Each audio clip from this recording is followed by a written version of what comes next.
Hello dear students, good morning all of you.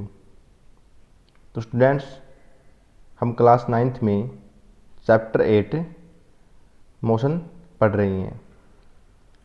तो हमने इसमें प्रीवियस क्लास में स्केलर क्वांटिटी, वेक्टर क्वांटिटी के बारे में स्टडी किया था और डिस्टेंस एंड डिस्प्लेसमेंट के डिफरेंस के बारे में स्टडी किया था। हमने स्टडी किया था कि जो डिस्टेंस होता है वो एक स्केलर क्वांटिटी होती है एंड जो डिस्प्लेसमेंट होता है वो एक वेक्टर क्वांटिटी होती है। स्टूडेंट्स, आज की क्लास में हम पढ़ेंगे कि स्पीड क्या होती है, उसके बाद इनिशियल स्पीड क्या होती है, फाइनल स्पीड क्या होती है और उसका क्या फार्मूला होता है और उसकी क्या यूनिट होती है। तो हमारा क्वेश्चन रहेगा कि व्हाट इज स्पीड, कि स्पीड है तो वो क्या होती है। Speed of a body is the distance travel by it per unit time. किसी वस्तु का, बॉडी का स्पीड क्या होती है, distance travel by it per unit time, कि किसी निश्चित समय में जो दूरी किसी वस्तु या फिर बॉडी के द्वारा तय की जाती है उसको हम स्पीड बोलते हैं। मैं दोबारा रिपीट करता हूँ, किसी निश्चित समय में किसी वस्तु द्वारा तय की गई दूरी को हम स्पीड कहते हैं। तो स्पीड का फार्मूला क्या रहेगा, डिस्टेंस अपॉन टाइम, कि किसी निश्चित टाइम में जितनी दूरी तय की जाती है उसको हम क्या बोलते हैं, उसकी स्पीड बोलते हैं। तो स्पीड का फार्मूला क्या होगा, डिस्टेंस अपॉन टाइम। अब डिस्टेंस को हम किस में मेजरमेंट करते हैं, इसकी मीटर में, और टाइम को सेकंड में। तो डिस्टेंस के सामने हम मीटर लिखोगे, इसके बाद डिवाइड, टाइम की यूनिट क्या होती है, सेकंड। सेकंड पॉइंट क्या रहेगा, S I unit of speed is metre per second. ये हमने ऊपर ही पढ़ा था, यहाँ से जनरेट हो रहा है फार्मूला से। तो एस आई यूनिट क्या हो जाएगी स्पीड की, मीटर पर सेकंड। तो इसको हम एम बाई एस से डिनोट करते हैं। जहाँ पर हम न्यूमेरिकल वगैरह पढ़ेंगे तो वहाँ पर हमको एम बाई एस लिखना है, हर जगह हम मीटर बाई सेकंड नहीं लिखेंगे। थर्ड पॉइंट क्या है, speed is a scalar quantity because it does not depend upon direction. कि जो स्पीड है वो क्या होती है, एक स्केलर क्वांटिटी होती है। तो स्टूडेंट्स, हमने प्रीवियस क्लास में पढ़ा था कि स्केलर क्वांटिटी वो होती हैं जो सिर्फ मैग्नीट्यूड पर डिपेंड करती हैं या फिर न्यूमेरिकल वैल्यू पर डिपेंड करती हैं। तो इसी कारण स्पीड भी क्या है कि स्केलर क्वांटिटी है। क्यों? क्योंकि ये डायरेक्शन पर डिपेंड नहीं करती, सिर्फ मैग्नीट्यूड पर डिपेंड करती है। अगर आप कहीं बाइक पर जा रहे हो, अगर उसकी आप डायरेक्शन चेंज करोगे तो ये तो नहीं कि स्पीड में भी कोई चेंज होगा डायरेक्शन के साथ, तो ये डायरेक्शन पर डिपेंड नहीं करती। इसी कारण जो स्पीड है वो एक स्केलर क्वांटिटी होती है। फोर्थ पॉइंट क्या रहेगा, इट बिकम ऑलवेज भी पॉजिटिव, कि जो स्पीड होती है वो हमेशा पॉजिटिव रहती है। आपके घर पर आपने एग्जाम्पल के लिए बाइक का मीटर देखा होगा, तो जब हम उसकी मोशन स्टार्ट करते हैं, मूवमेंट स्टार्ट करते हैं उसके अंदर, तो क्या होता है वो हमेशा जीरो से पॉजिटिव की ओर स्टार्ट होता है।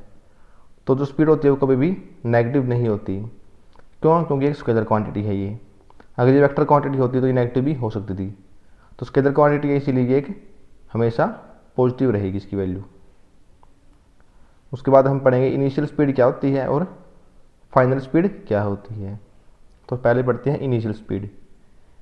It is the speed at the time of starting of body. जिस समय कोई बॉडी मूवमेंट करना स्टार्ट करती है, फिर मोशन में आती है, तो उस समय उसकी जो स्पीड होती है उसको हम क्या बोलते हैं, इनिशियल स्पीड बोलते हैं। दोबारा रिपीट करते हैं, कोई बॉडी रेस्ट पर है, हमने उसके ऊपर फोर्स अप्लाई किया, तो जिस समय बॉडी मोशन में आना स्टार्ट करेगी तो उस समय उसकी जो स्पीड होती है उसको हम बोलते हैं इनिशियल स्पीड। उसके बाद है final speed. It is the speed at the time of stoppage of body.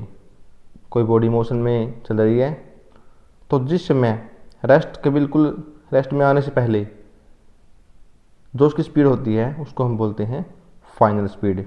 दोबारा रिपीट करते हैं, अगर कोई बॉडी मोशन में है और वो रेस्ट में आने वाली है, तो रेस्ट में आने से बिल्कुल इंस्टेंट टाइम पहले जो उसकी स्पीड होती है उसको हम बोलेंगे फाइनल स्पीड। स्टूडेंट्स हम एक न्यूमेरिकल करते हैं, जो हमने अभी फार्मूला किया है, स्पीड होती है जो डिस्टेंस बाय टाइम होती है उसके ऊपर। तुम्हारा न्यूमेरिकल क्या रहेगा, a car travelled a distance of 120 kilometre in 2.5 hours, मतलब 2.5 आवर्स में या फिर 2.5 घंटों में 120 किलोमीटर की दूरी तय करती है कोई कार है जो वो 120 किलोमीटर की दूरी तय करती है 2.5 घंटों में। फाइंड इट्स स्पीड, हमें इसकी स्पीड निकालनी है और वो भी मीटर बाय सेकंड में, जो यूनिट है उसकी वो मीटर बाय सेकंड होनी चाहिए। तो सबसे पहले तो हम अपना फार्मूला लिखते हैं कि स्पीड होती क्या है, डिस्टेंस अपॉन टाइम होती है।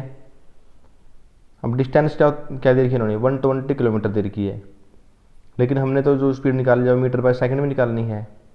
तो उससे पहले हमको पता होना चाहिए जो 1 किलोमीटर होता है उसके अंदर 1000 मीटर होते हैं।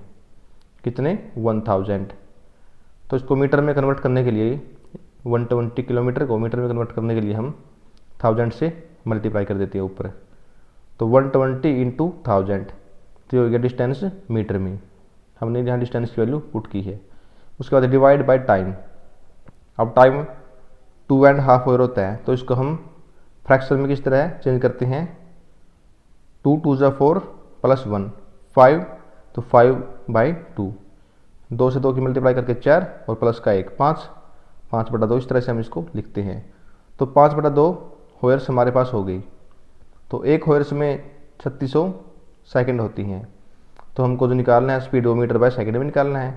तो इसी कारण 5/2 को भी हम सेकंड में कन्वर्ट करने के लिए 3600 से मल्टीप्लाई कर देंगे। उसके बाद हम इसको कट आउट करते हैं, 2 से कितने पे चला जाएगा ये 1800 पर। ओके, तो उसके बाद फिर हम 18 5 ज़ा 90, तो नीचे आ जाएगा 9000। उसके बाद 30 से 30 कट ऑफ, तो कितना आ जाएगा हमारा 120/9 मीटर पर सेकंड इसका आंसर आ जाएगा। ये स्पीड से ये कार ट्रैवल कर रही है। Okay, thank you class. आज की क्लास हमारी यहीं तक।